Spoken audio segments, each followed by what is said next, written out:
देश का banking system इस समय लिक्विडिटी क्राइसिस से जूझ रहा है। अगर हम आंकड़ों की बात करें तो 4 मार्च तक लिक्विडिटी का जो डेफिसिट था इंडियन बैंकिंग सिस्टम में वो 20,416 करोड़ रुपयों से भी ज़्यादा का था। यानी कि ये अगर हम 10 साल के नंबर्स देखें तो ये 10 सालों का सबसे बड़ा लिक्विडिटी क्राइसिस चल रहा है अभी बैंकिंग सिस्टम में। इसका मतलब क्या है? इसका मतलब दरअसल ये है कि बैंकों के पास पैसे नहीं है कि वो आने वाले काम के लिए अपने बिजनेसेस को बढ़ाने के लिए लोन दे सकें, और इससे उनकी कमाई भी अफेक्ट हो रही है। उनके पास डिपॉजिट्स बहुत कम आ रहे हैं, लेकिन बैंकों के पास एक कंडीशन आई कि उनके पास पैसे कहाँ से आते हैं और क्यों नहीं अभी आ रहे हैं। इसके अलावा आरबीआई इस मुश्किल दौर में क्या कदम उठा रहा है। दरअसल आज आरबीआई ने एक बहुत बड़ा ऐलान किया है लिक्विडिटी क्राइसिस से निपटने के लिए। तो वो कदम क्या है, कैसे आरबीआई कर रहा है और इसके पहले आरबीआई ने क्या कुछ कदम उठाए हैं, चलिए इस वीडियो में लिक्विडिटी क्राइसिस के पूरे मसले को समझने की कोशिश करते हैं। नमस्कार, मेरा नाम है सत्यम और आप देख रहे हैं मनी 9। सबसे पहले बात करते हैं आरबीआई के द्वारा उठाए गए कदम की। दरअसल एक लिक्विडिटी क्राइसिस जो चल रही है, बैंकों के पास पैसे नहीं है, उसके लिए आरबीआई 1.9 इतना यानी कि 1,90,000 करोड़ रुपए लिक्विडिटी में इन्फ्यूज करने वाला है। बहुत ही जल्द आपको ये सारी चीजें होती हुई दिखाई देंगी।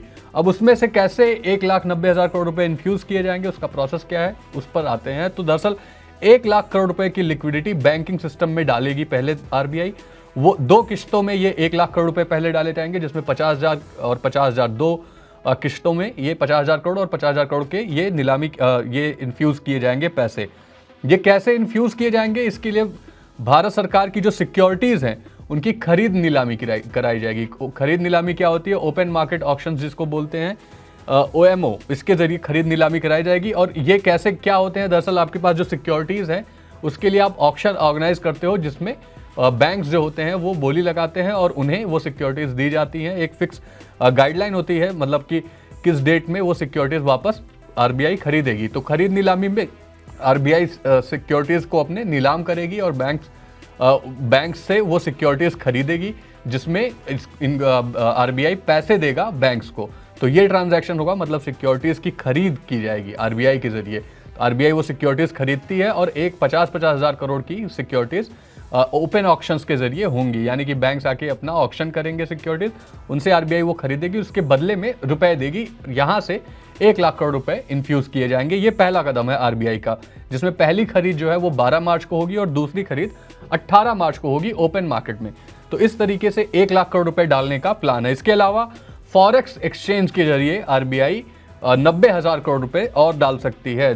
फॉरेक्स एक्सचेंज यानी कि डॉलर रुपया कन्वर्जन, अदला बदली जो होती है, उसके जरिए। ये कैसे करेगी आरबीआई? दरअसल 24 मार्च को इसके लिए 10 अरब अमेरिकी डॉलर की वैल्यू, जो कि तकरीबन 90,000 करोड़ रुपयों के आसपास होते हैं, उसकी वैल्यू का लिक्विडिटी इन्फ्यूजन का प्लान है। ये ऑक्शन कराया जाएगा इसके लिए भी, और वो ऑक्शन होगा डॉलर रुपया बाई सेल। यहां पर आप मेरी बात ध्यान से सुनिएगा, डॉलर रुपया बाई सेल स्वैप, इसको बोलते हैं एक स्वैपिंग का ऑक्शन, जिसमें डॉलर खरीदेगी आरबीआई और उसके बदले में रुपया देगी।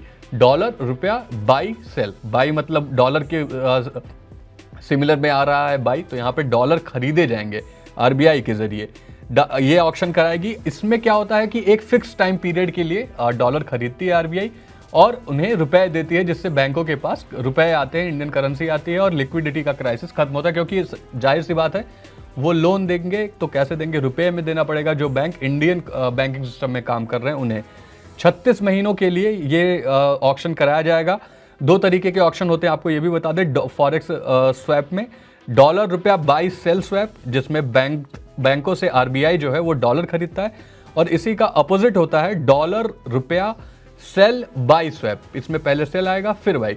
तो इसमें बैंकों को आरबीआई अपने डॉलर्स बेचता है और उनसे रुपए वापस लेता है। तो इस तरीके से फॉरेक्स स्वैप के जरिए लिक्विडिटी को मैनेज किया जाता है। तो इसके जरिए 90,000 करोड़ रुपए की लिक्विडिटी 24 मार्च को डालने का प्रयास आरबीआई कर रहा है। यानी कि 1,00,000 करोड़ की सिक्योरिटीज की खरीद के जरिए और 90,000 करोड़ की ये फॉरेक्स स्वैप के जरिए। तो 1,90,000 करोड़ रुपए की लिक्विडिटी आने वाले समय में दिखती जाएगी। अब थोड़ा आपको लिक्विडिटी संकट के बारे में भी बता दें। दरअसल इंडिया का बैंकिंग सिस्टम लंबे समय से लिक्विडिटी क्राइसिस से जूझ रहा है। ये आज की बात नहीं है, ये काफ़ी पहले की बात है। अगर आप शेयर मार्केट के बुल रन से हम इसको देखें, जैसा कि मैंने आपको पहले ही बताया, तो 4 मार्च को 20,416 करोड़ का लिक्विडिटी डेफिसिट था। ये 10 सालों का सबसे बड़ा लिक्विडिटी क्राइसिस है। लेकिन शेयर मार्केट के बुल रन से हम इसको देखते हैं और तब आपको काफ़ी कुछ पिक्चर क्लियर होती हुई दिखाई देगी।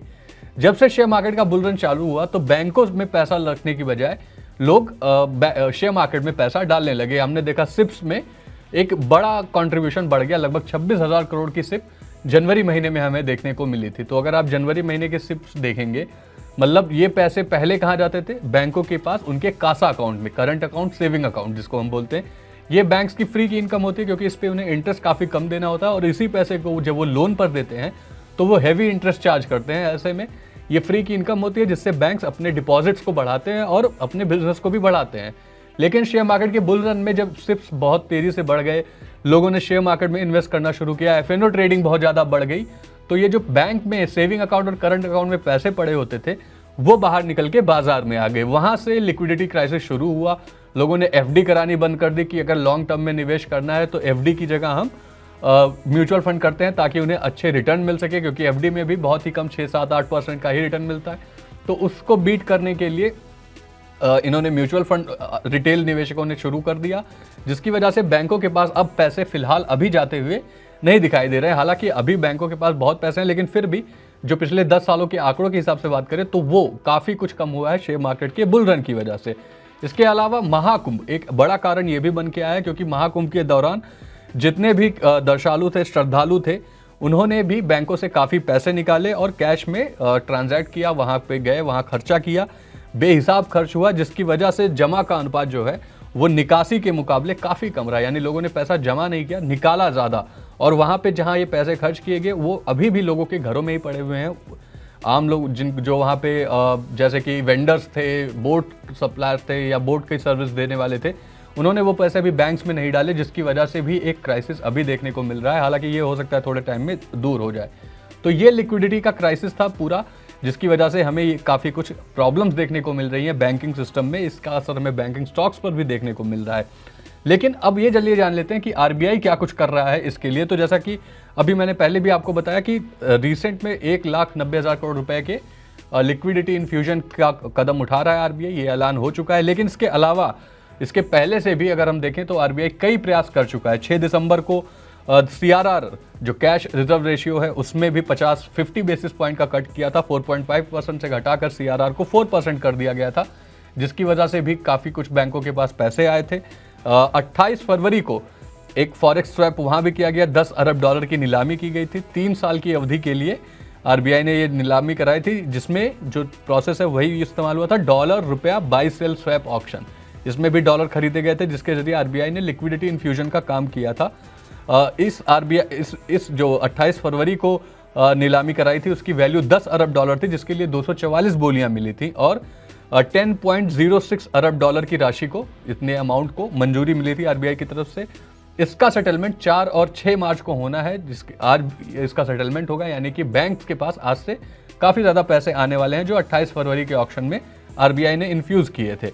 इसके अलावा आरबीआई ने जनवरी में तकरीबन 1,50,000 करोड़ के लिक्विडिटी इंजेक्शन की घोषणा की थी।